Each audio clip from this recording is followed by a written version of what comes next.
છૂટા કરી દીધા હતા વગર કાંઈ જાણ કર્યા વગર કે વગર કાંઈ અમારા વાઘ ગુના વગર. અમારી આ જ કહેવાનું કે અમારે જાણ કરો કે અમને વાઘ ગુનો હોય અમારું કયો કે આ પ્રોબ્લેમને તમને ઉતારવામાં આવ્યા છે.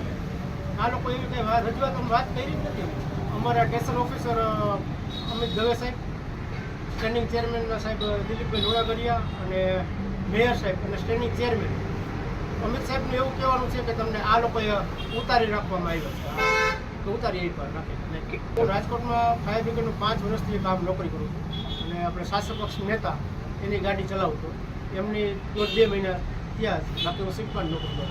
ના, એ કારણ કાંઈ નથી આપ્યું. એક લોકબુકનું કારણ આપ્યું છે કે ડ્રાઈવરે લોકબુકમાં ગડબડ કરી એવું, પણ એવું કોઈ દી બન્યું નથી કે આપણે જે ગમે ગયા જે જગ્યાએ ગયા હોય એનું અમે લખેલું જ હોય કે ભાઈ આ જગ્યાએ અમે ગયા. ના, હમણાં નથી, ભલે ગયા હોય એકવાર મહિના ઉપર આસપાસ ગયા. હા હોય, લોકબુકમાં એટલી હોય. ષડયંત્રમાં અમારા 1-2 અધિકારી ઇન્વોલ્વ હોય એવું લાગે ને અમારા ડ્રાઈવર 2-3 જણા છે. મને એની ઉપર એવો છે વિશ્વાસ કે આ લોકો જ છે. અમારે તો એક માંગે કે અમને આવી રીતે ન્યાય આપે અને અમને પાછા નોકરી પર રાખે, કારણ કે અમને જવાબ આપે, રીઝન આપે કે મેં આ કારણોસર આ ડ્રાઈવરને ઉતારેલા. મારી પેલા ઘણા ડ્રાઈવરોને આવી રીતે કે અથવા બાય ચાન્સ બીજા ગમે રીતે ઉતારી દીધા છે, એ લોકો કોઈ જવાબ નથી માંગ્યા.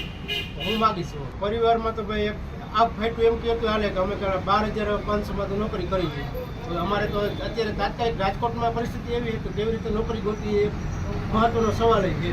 અને અમને કાંઈ જાણ કર્યા વગર મન પડે ત્યારે આવી રીતે કહી દઈએ કે તમે કોન્ટ્રાક્ટમાં નોકરી કરો છો, તમે છૂટા.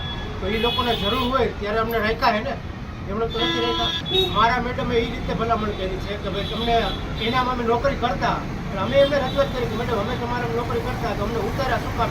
એને જાણવા હાટું એ લોકોએ હેરાન થયા કે ભાઈ અમારા ડ્રાઈવરને ઉતાર્યા શું કામ? તો મને તમારે સંકલનમાં લેવા હતા તો કાં તો મને જાણ કરવી હતી અમારા ડ્રાઈવરને ઉતાર્યા શું કામ?